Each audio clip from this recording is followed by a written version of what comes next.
Full current கம்பி, எதுவுமே உள்ள இறங்கிடாது.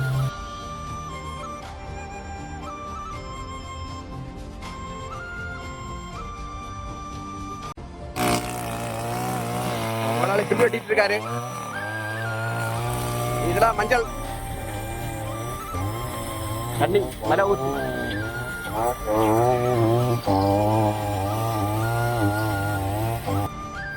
இந்த வீடு இதுதான் நம்மளோட லொக்கேஷன். சரியா எப்படி இருக்குன்னு பார்த்துருங்க. வீடெல்லாம் வாழைகள் நட்டு வச்சிருக்கு. இப்போ மச்சான் மஞ்சள் வித்து எடுதுண்ணா மக்கா. நாங்கள் மஞ்சள் நட போகிறோம். அப்போ அண்ணன் சாக்கு மஞ்சள் பொடியாக்கணும். மஞ்சள் விட்டு கொண்டு போகிறோம். கொண்டு போய் நட்டு நட்டு பொடியாக்கும். சரியா பார்க்கும். போட்டு போட்டு